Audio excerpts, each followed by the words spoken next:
औज़ुबिल्लाहि बिस्मिल्लाहिर्रहमानिर्रहीम। Class 12th student, subject physics.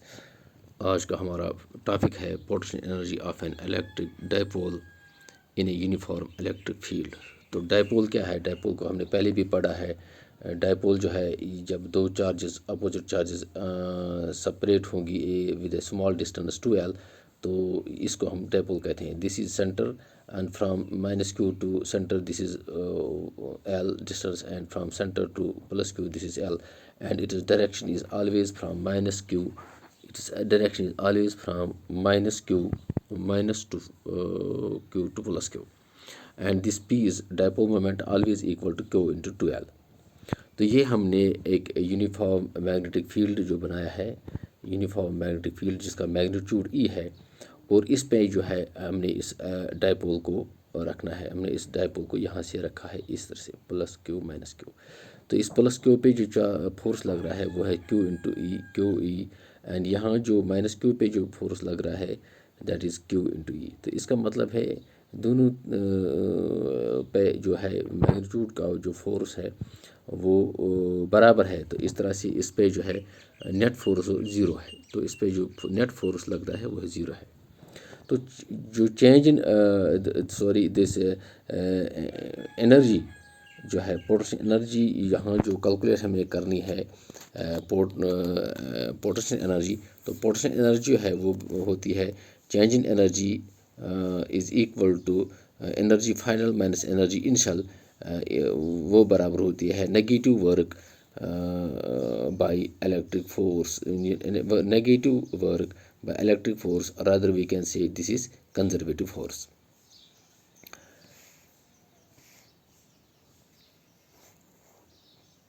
तो यहाँ जो है, यहाँ रोटेशन हो रही है। अगर हम मान लेंगे ये जो है, ये जो डायपोल हमने यहाँ रखा है, तो इस पे जो यहाँ इलेक्ट्रिक फील्ड के साथ जो एंगल बनाता है वो मान लीजिए वो थीटा है। तो यहाँ जो है तो टार्क बराबर होता है पी क्रॉस ई। तो या इसको हम स्केलर फॉर्म में लिखते हैं पी ई साइन थीटा। तो थीटा जो है वो है angle between the dipole moment, this is p dipole moment and the direction of the electric field, यानी कि इन दो वेक्टर्स के दरमियान जो एंगल बनता है वही जो है साइन थीटा। तो यहाँ जो है अगर हम मान लेंगे ये थीटा है, अगर हम इसको रोटेट करेंगे, हम रोटेट करेंगे तो यहाँ मान लीजिए ये हमने इसको यहाँ तक रोटेट किया है। अगर यहाँ ये थीटा 1 है तो हमने इसको थीटा 2 तक रोटेट किया है। तो ये एंगल थीटा 1 अगर है, ये थीटा 2 है। तो इस तरह से ये जो रोटेट हो रहा है from theta 1 to theta 2, it is in the direction of anti clockwise, and the dipole this force moves here and this force moves it here. This means that the dipole will move towards clockwise, and the direction of the dipole is the direction of the dipole is from negative to positive. So the direction of so the torque on this dipole is in the direction of clockwise, and the rotation is of the dipole is along anti-clockwise. These are two reverse directions. So we use this, the rotation from theta 1 to theta 2 is anti-clockwise, and the जो torque है उसकी जो direction है, torque की जो direction है वो है क्लॉकवाइज। तो हमने पहले भी पढ़ा है कि वर्क जो है वो बराबर होते हैं फोर्स इनटू डिस्प्लेसमेंट। वो लीनियर मोशन के लिए है, या अगर रोटेशन होगी तो टॉर्क डॉट क्यू, यानी कि एंगुलर मोमेंट के लिए है टॉर्क इनटू क्यू। लेकिन यहाँ जो है ये टॉर्क इनटू क्यू जो है ये जहाँ यूनिफॉर्म टॉर्क के लिए है, और ये लीनियर मोशन के लिए है, लीनियर डिस्प्लेसमेंट के, लीनियर मोशन के लिए है। अब अगर यहाँ जो है वेरिएबल टार्क के लिए क्या होगा। तो वेरिएबल टार्क के लिए वर्क जो है वो है integration of force into displacement from x1 to x2, from x1 to x2। इस तरह से इसको हम यूज़ करेंगे इंटीग्रेशन ऑफ θ1 टू θ2, यानी कि यहाँ से ये थीटा से 1 से θ2 रोटेट हो रहा है torque into D theta, torque into D theta. तो चूँकि इनकी जो, तो इस तरह से हमने इस फार्मूला को यूज़ करना है इसके पोटेंशियल एनर्जी को कैलकुलेट करने के लिए।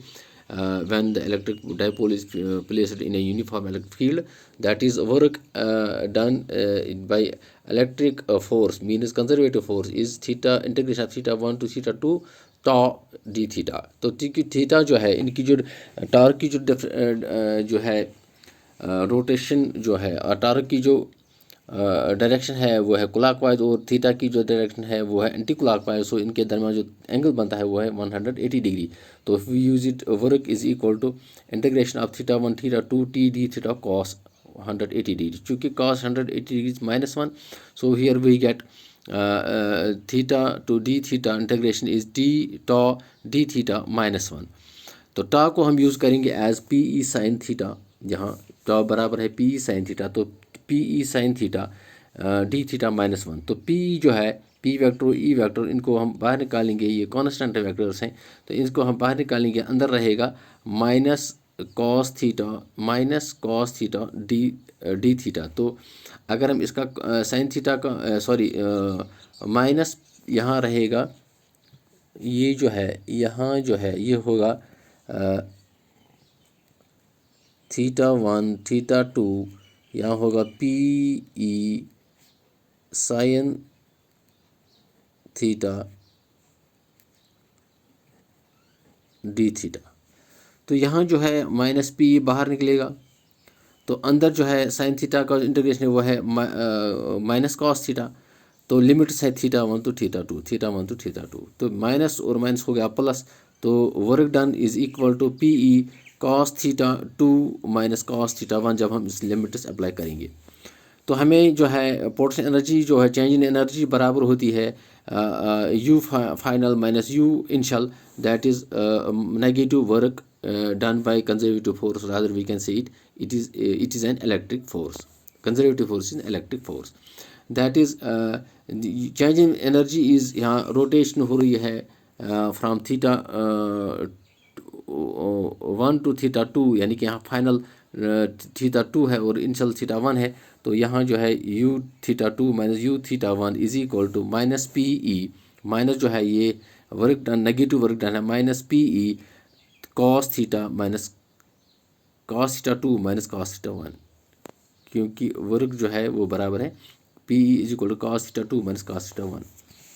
तो यहाँ हम पोटेंशियल एनर्जी किसी भी ऑब्जेक्ट की हम पोटेंशियल एनर्जी ऐसे डिफाइन नहीं कर सकते हैं जब तक उसका इसके कंपैरिजन हो। तो कंपैरिजन में यहाँ जो है हमने एक इनमें से एक को ज़ीरो करना है, हमको इनमें से एक को θ2 या θ1 को ज़ीरो करना है। लेट θ1 भी 90 डिग्री, तो हमने एजम्पशन ले लिया। तो θ1 90 डिग्री, तो u 90 degree is always equal to zero, दे एक एजम्पशन हमने लिया। तो इसको यहाँ हम ये ले लेंगे, तो u θ2 minus u 90 is equal to minus P E cos θ2 minus cos θ1 is cos 90, that is zero.